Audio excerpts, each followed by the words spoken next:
Hey y'all, we've got three Derby preps this week. We've already talked about the Fountain of Youth. Now let's talk about the Gotham, which is the second or third, rather, in Aqueduct's Derby prep sequence. And this is always an unusual time for this race to be run, as it's going back to one turn after the Withers, which is run around two turns.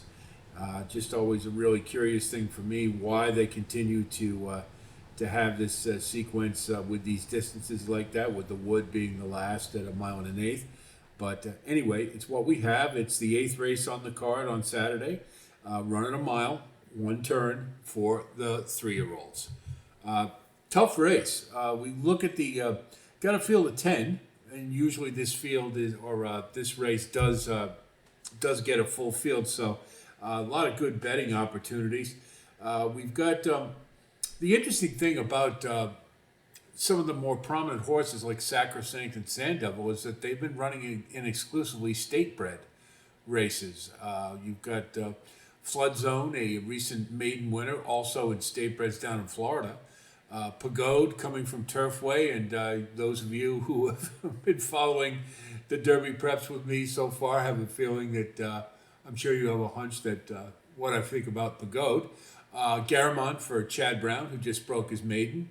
And then McAfee for Richard Dutrow, who is always dangerous, one you've always got to think about. Taking a look here, no confirmed front runner. We do have quite a few horses who want to be up near the pace, but it is interesting that we don't have one that's confirmed to do it. I have a sneaky suspicion it might be Sand Devil, but it could be any one of these. I think it's safe to say that Sacrosanct probably won't have the lead as he's been rating as he's been going along, but it will be curious to see who goes to the lead. Excuse me. So we'll talk about them one at a time. Scorching is coming from Woodbine and has been running on synthetic, of course, and turf. And as you guys know, I do like the angle of moving to dirt, but this is the debut at 3. And I don't know that I saw enough from Woodbine to get really excited about this one. And so for that reason, I'm just going to let go, wait one. Maybe this one could surprise, but you'll get a price if you use them. But it might be a little bit over his head here.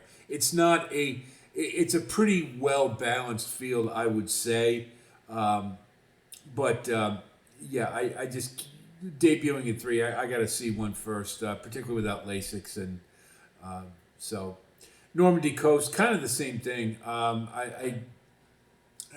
He did pretty good in his last race, but the class level of what he's been running at is it makes him kind of hard to think he's going to be a serious competitor here, and so he's one I'm going to let go as well. Now we'll come to the meat of the race, and Sacrosanct to me is my pick to win it. I like the grit with this horse. He hasn't had anything easy. He's had to fight for everything he's got. The last race, the New York Stallion Series, he fought off National Identity and showed a lot of grit in the stretch, and it was the second consecutive one where he's done so. The race ratings of his state-bred races, and they have all been state-breds, that's kind of the one knock I have all been pretty high as far as the level of competition, and they're higher than anybody else in the field, and he's been running to it and better. And for that reason, I think he's the logical pick for Brad Cox. I just do wonder a little bit why he hasn't been running in anything other than state-bred races. It may have something to do with the owners. I don't know. But he looks pretty good to me, and I just think he's the class of the field, so he would be my pick to win.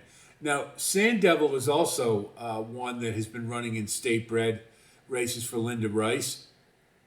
And, she's always lethal at Aqueduct, and you get Jose Lascano, her A rider. And this one has been, showed some grit as well. But I just think that the level of race that Sand Devil has been running at isn't quite as good as that of Sacrosanct. And moreover, two 5-horse fields in a row. And to me, those are a little hard to trust moving into a bigger field. A lot more horses to challenge on the front end. And so I think you can, I really, to be honest, I toyed with the idea of just throwing out Sand Devil. I just kind of feeling that I want to see if he's up to the challenge. Let's put it that way. I think you can use him, but I'm just not confident about as a win candidate, and I think maybe even under might be a little much. It's just kind of a feeling I have from watching the races, and so Sand Devil to me is kind of sketchy. But in comparison to the rest of this field, yeah, you use them. Flood Zone is one who's been running for Brad Cox has just taken over the training. This one was running for Victor Barboza in Florida in state-bred races and with Lasix. I did like the turn of foot in the maiden score. I did like it. I liked it in many respects better than quite a few in here. But it's Lasix. It's Brad Cox, first time at a route in a graded stakes race, and he just doesn't have very good percentages in that regard, and he just has taken over the training. Flood Zone might surprise, but not yet. I want to see one first before I use with any authority. My Matoli is another one who ran with Lasix career high.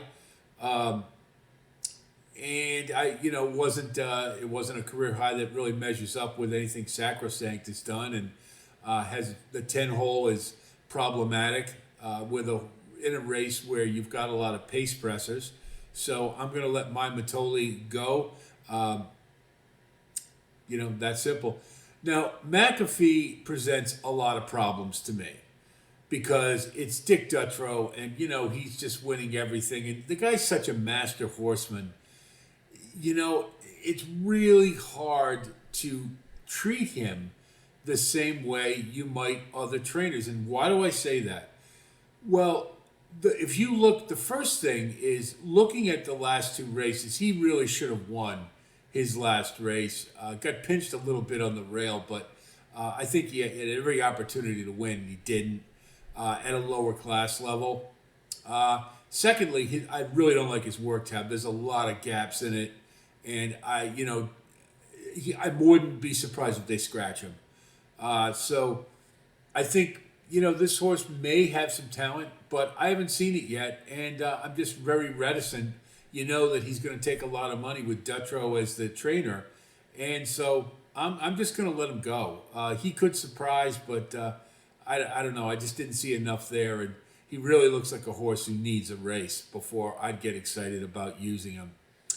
Now, Garamond is kind of voodoo for me because he's a maiden going into his graded stakes race. Now, the reason I'm using him is Chad Brown is the trainer, and Chad Brown's just notorious for horses really surprising or really making a big move forward after their maiden score. I did like the turn of foot that Garamond showed in the maiden effort. He didn't beat a whole lot. And if it was anybody else, I would probably be tossing Garamond. But since it's Chad Brown, I'm going to use him. And like I said, I did like the turn of foot. And he does have 2-turn pedigree, so we'll give him a shot. I think he's more of an underneath play. And I probably won't like the price, but I think he's a horse that you want to use. Now, calling card is a horse that I liked a couple starts back, but he didn't follow up with it terribly well. Now, he ran in the Lecomte, and it was in the mud, but you go back and watch that race, and I didn't think he ran badly at all. He actually followed the path of Disco Time in the stretch, and he was keeping up. He was moving forward. He was closing. He just wasn't fast enough. That was really what it came down to. He was going to run in the Battaglia this last weekend at Turfway, and I think it's interesting that they scratched him out to run in this race. The one thing that I think he's got going for him is he's been training at Turfway, so he's going to be rock fit for this race without a doubt. Probably needs some pace to run to. I think they did try to get him to be a little more forwardly placed in the Lecomte, and that may have sapped some of his closing kick. But in this spot, I think you'll probably get him at a decent price now, and from Mike Maker, and I think Calling Card is one that you should definitely use. Now, we'll come to the one that you know I was going to include in the mix, Pagode. Why? He ran at Turfway. He closed pretty well to get the win in the last race. It wasn't a great effort. I mean, it wasn't the kind of effort like Chunk of Gold had, where you just knew he was going to fire. And I'll grant you that. However, you look in this field, it's got some holes in it. There's some hair on a few of these. And again, coming out of Turfway, you know he's going to be fit and could catch a flyer. And at a price, why not throw him in the mix for underneath? I don't think he's necessarily a threat to win this race. But the other thing to think about is that, if Sacrosanct and Sand Devil really lock horns early on, it could set up for a late runner. And if that's the case, this is the kind of race, we've seen it in the past in the Gotham where we've had these wild horses come out of nowhere at monster odds, particularly in the New York circuit, because you don't have defined horses who are really head and shoulders above everybody else. So for that reason, I'll throw Pagode in the mix. I want to stress, I don't think he's necessarily a win candidate, but at a price, he could suck up and spice up your exotics. So that's why we're going to throw in Pagode. So we'll look at our wagering strategy. Sacrosanct's the pick to win. Price is probably going to be prohibitive and be short, but I think he is the horse who should win this race. Everything points to it. He's salty. He's got a class edge over all the horses in this field, and I really like the grit that he's shown, and he doesn't back away from a fight. I think he's the pick to win. So we'll go with Exactus, with 4-3, with Calling Card, with Pagode, number 6, and Garamond, number 9. I'm going to leave off Sand Devil because that Exactus is going to be way too short. I think, and like I said, I don't have a lot of faith in Sand Devil in this spot. Trifecta, going to keep it real simple. 4 on top with 3, 5, 6, 9, and hopefully we can get a price up into second to spice it up. It's an interesting race. These New York Derby preps usually are. These are, they're some of the less prominent horses. We've seen Brad Cox used the New York circuit before for some of his, let's say, JV performers like Hit Show a couple years ago. But I think the fact that you have some of the more prominent horses and running at the state bred level does really spice this up and makes it a really interesting race. But like I said, those New York state bred races with Sacrosanct have been, the fields have been pretty good. So that's who we're going to go with. Do I have a great degree of confidence in this race? Not really. It's just really, I just have it in the back of my mind. It's hard to trust a horse for Brad Cox, who's Triple Crown nominated, who hasn't run against Open Company yet. That's really my big issue. But Sacrosanct should win this race. There's the Gotham, and I hope this helps you with your own analysis and your own wagering strategy. I wish you the best of luck as always. We will continue with our post this week. We've got our Derby Top 10. We'll have that very shortly. We're also going to cover the San Felipe. And we have a post out for the Fountain of Youth, as well as the Rebel Stakes race replay, so I encourage you to take a look at those.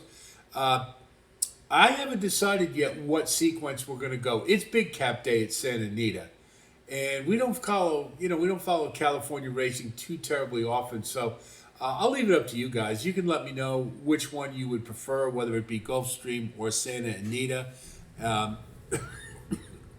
But I haven't decided yet. So if you drop me a line and have a preference, let me know, and I'll be happy to accommodate you for sure. If you do like content like this, of course, please like and subscribe. And thanks to all of you who have come on board. I love the way this community continues to grow. So it's been a fun Derby prep season so far. I think it's going to continue to be. The waters are getting deeper now. So we'll have more content for that as well as we move forward. So that's it from here. I'll talk to you soon. And until then, be well.